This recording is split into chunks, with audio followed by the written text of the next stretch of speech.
Bonjour à tous, bienvenue sur le plateau de la French Care BPI France. Nous réfléchissons à cette thématique, transformer la santé. Pourquoi? Comment? C'est ce que nous allons voir avec nos deux invités. Vous le savez, le système de santé français fait face à des défis majeurs, du vieillissement de la population à l'explosion des maladies chroniques en passant par des contraintes budgétaires accrues et puis des exigences environnementales à intégrer. Il est donc plus que jamais nécessaire de transformer ce système de santé. Alors comment? Quels sont les enjeux? Quels sont les défis à relever? C'est ce que nous allons voir avec vous, Rosalie Maurice. Bonjour. Bonjour Edwige. Vous êtes à la direction innovation de BPI France et bonjour Frédéric Girard. Bonjour. Vous êtes président de France Biotech. Alors, avec vous deux, on va pendant une quinzaine de minutes déjà essayer de poser un constat avant d'aller voir les prochaines tendances 2025, mais de faire un état des lieux de ce qui a vraiment changé en santé ces dernières années, peut-être en présentant aussi votre rôle dans le secteur de la santé. Rosalie Maurice. Oui, alors chez BPI France, on a plusieurs métiers pour accompagner les entreprises de la santé, que ce soit très early stage, création d'entreprise. La majorité des entreprises de la santé sont des spin-offs de laboratoires académiques ou de centres hospitaliers d'ailleurs. Donc on accompagne avec des aides à l'innovation, des subventions, des avances récupérables, jusqu'à développement des prototypes, développement des phases cliniques. Et puis maintenant, on va jusqu'à l'industrialisation de produits d'innovation, que ce soit des dispositifs médicaux ou des thérapies. Et on essaye d'aller encore plus loin avec l'évaluation médico-économique pour accompagner ces entreprises jusque sur le marché.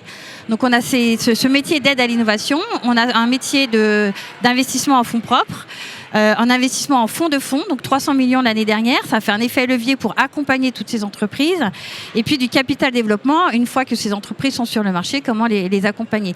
Donc l'année dernière, on a fait 1,2 milliard sur le secteur de la santé pour accompagner tout le continuum du secteur de la santé, quelles que soient les thématiques, biotech, medtech et santé numérique, on y reviendra, qui est de plus en plus présent. Donc BPI France, effectivement, acteur majeur de l'innovation en santé. Frédéric Girard, à France Biotech, comment est-ce que vous accompagnez toutes ces transformations du secteur ? France Biotech, en fait, on se définit comme l'association professionnelle des entrepreneurs français de la health tech. Il y a deux mots importants. D'abord français. Les 700 entreprises adhérentes France Biotech sont majoritairement des entreprises françaises. D'ailleurs, comme le disait justement Rosalie, la majorité des technologies qu'elle développe est issue de la sphère académique.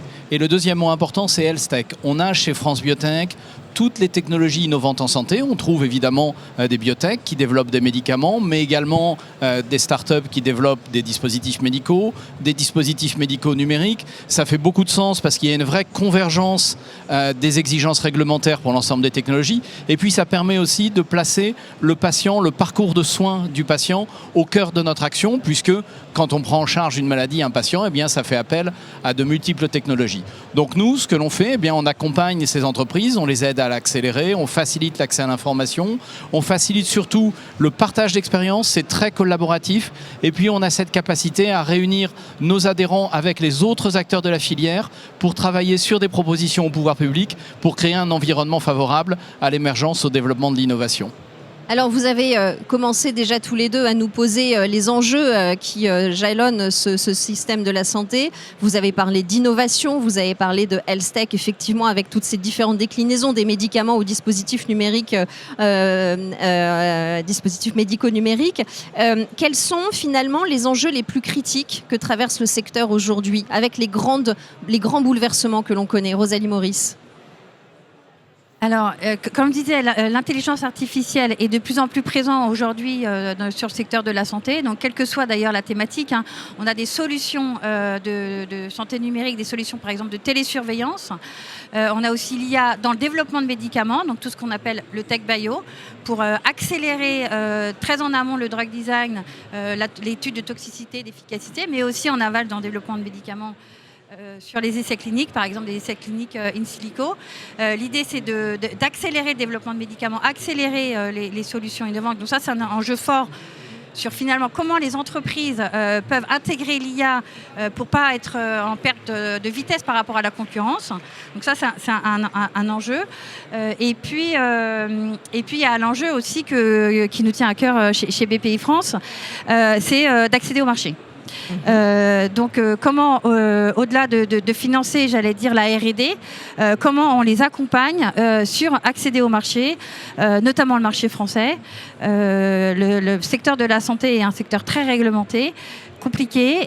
Donc, on travaille aussi avec les pouvoirs publics pour essayer d'améliorer et faciliter l'accès au marché avec des solutions dérogatoires. Mais on essaye aussi avec un peu d'input financier comment aider les entreprises à avoir suffisamment de données pour convaincre le pouvoir public. Et puis là, on a lancé un appel à projet aussi Impact IA, démonstration de la valeur, de l'impact de la solution numérique dans le centre hospitalier. Pour que le centre hospitalier puisse acheter cette solution et mesurer en temps réel, j'allais dire en vie réelle, quel est l'impact sur le parcours de soins pour le patient, pour le professionnel de santé, en termes médicaux et en termes économiques. Donc c'est vrai que ce sont deux enjeux, et l'intégration de l'IA et l'accès au marché, qui sont des enjeux assez forts aujourd'hui sur le secteur de la santé. Et quand je parle d'IA et d'accès au marché, il ne faut pas oublier les problématiques de cybersécurité, qui est un enjeu où le secteur de la santé doit monter en compétence parce que c'est un enjeu majeur, et intégrer ces problématiques de cyber pour toute la chaîne de valeur. 3 enjeux, c'est très clair. Est-ce que ce sont les mêmes enjeux que vous constatez à France Biotech, Frédéric Girard ? Alors, il y a évidemment un recouvrement assez fin entre nos enjeux et ceux qu'ont évoqués Rosalie. Maintenant, si on prend les enjeux vus spécifiquement par l'angle des entrepreneurs, il y en a un qui est absolument prédominant, c'est le financement.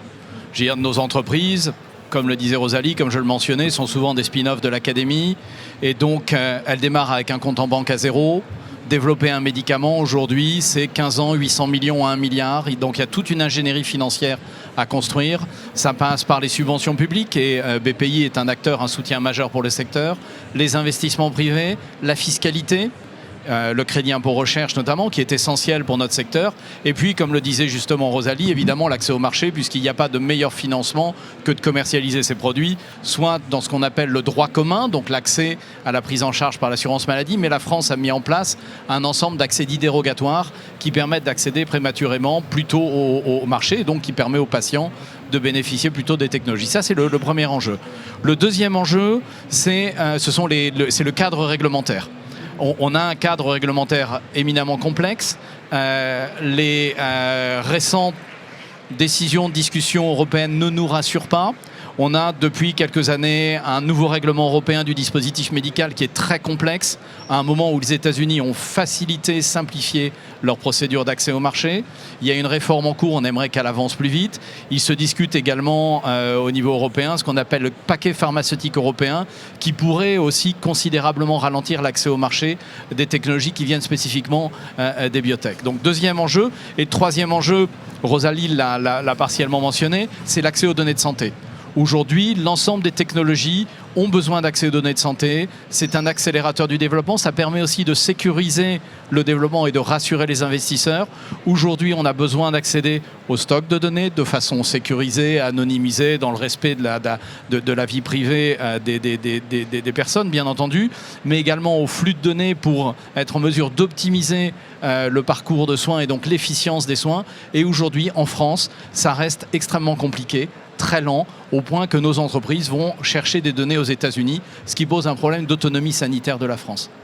Alors, merci pour ce décor qui va au-delà, parce que je vous ai demandé les enjeux et très vite, finalement, on est allé sur les freins, sur les blocages. Vous venez de nous le dire très clairement. Alors, j'ai envie de vous demander quels sont les leviers actionnables pour aller toucher au plus près, à la fois, j'imagine, parce que tout ce que vous venez de décrire en termes d'innovation touche à la fois les organisations, les professionnels de la santé, mais aussi les patients.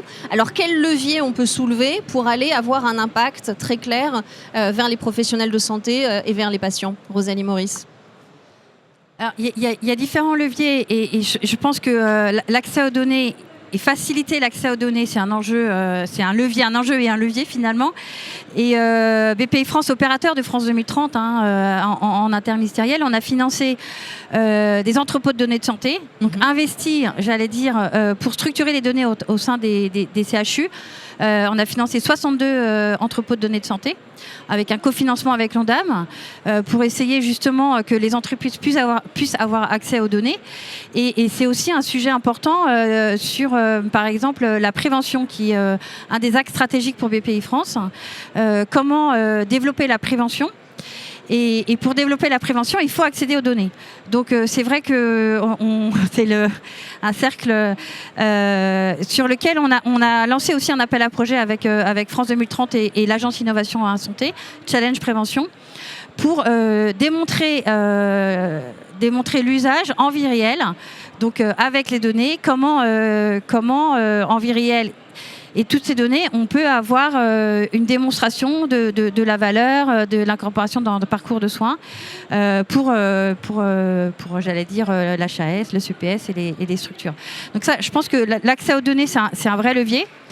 Et puis peut-être aussi l'accès, on va en reparler, mais l'accès au marché qui permet aussi d'avoir un vrai levier pour les entreprises. On essaye aussi, ce que tu disais sur le problématique des financements, qui est un frein pour les entreprises. Avec BPI France, on lance des fonds de fonds, c'est-à-dire qu'on investit dans des fonds où il y a d'autres fonds, d'autres LP pour pouvoir améliorer la capacité d'investissement sur le secteur de la santé en France, pour essayer d'améliorer la rapidité, j'allais dire, des levées de fonds des entreprises et pouvoir aller plus vite sur leur développement. Frédéric Girard, pour réagir à ce que vient de dire Rosalie Maurice sur le financement.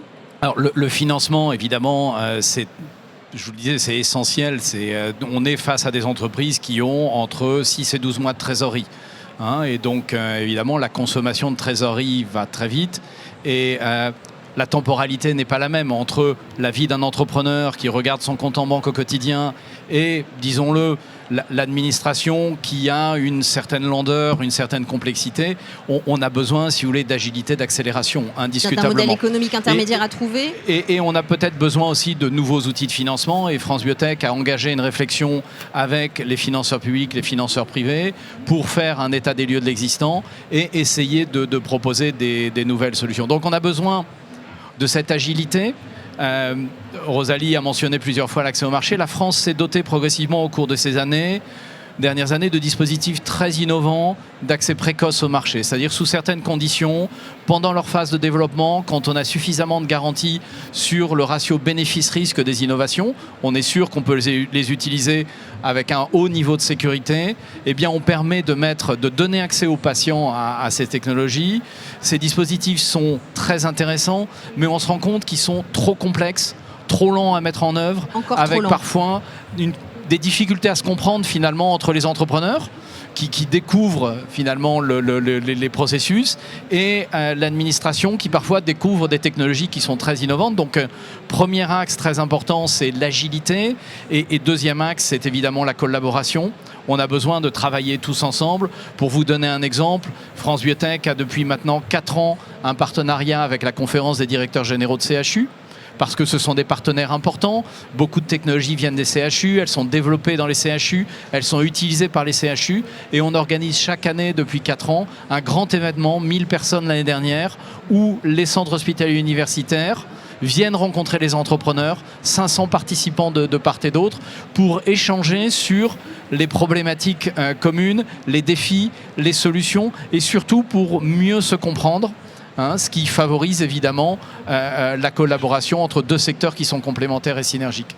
Agilité, collaboration, et effectivement, c'est ce que vous cherchez aussi à faire, Rosalie Maurice. En conclusion, il nous reste une petite minute pour aller améliorer cet accès au marché. Il est essentiel que tous les acteurs, et notamment les CHU, puissent être intégrés dans cette boucle. Oui, il faut intégrer tout le monde, j'allais dire, les laboratoires académiques, puisque c'est de là d'où viennent les entreprises, les différents CHU, parce qu'ils sont aussi beaucoup impliqués dans les essais cliniques, et puis l'accès au marché. Et l'industrialisation, on n'en a pas parlé, mais c'est aussi un enjeu qu'il faut anticiper pour pouvoir, c'est un levier pour accélérer aussi les développements de médicaments, pouvoir anticiper et industrialiser. C'est aussi un sujet sur lequel on est présent pour essayer d'accompagner au mieux toutes ces entreprises. S'il y avait une chose à faire en médecine, on dit primum non nocere. Il faut d'abord ne pas nuire. Et aujourd'hui, il y a des équilibres complexes, si vous voulez, dans le développement et le soutien aux entreprises de la LSEC. Il y a un dispositif qui est essentiel, c'est le crédit impôt recherche. L'année dernière, on a vu des réductions de crédit impôt recherche qui impactent spécifiquement les entreprises françaises innovantes, puisqu'on a sorti les brevets de l'assiette. Or, il n'y a que les entreprises françaises qui bénéficient de ce crédit impôt recherche. Il est important de maintenir le crédit impôt recherche tel qu'il est aujourd'hui. C'est vital pour les entreprises de la health tech et l'autonomie sanitaire de la France. Merci pour ce message. Et on a bien donc vu les enjeux qui traversent la transformation de ce système de français et les leviers que vous avez très bien exposés tous les deux. Merci beaucoup. Rosalie Maurice de BPI France à la direction de l'innovation et Frédéric Girard, président de France Biotech. Merci à tous les deux.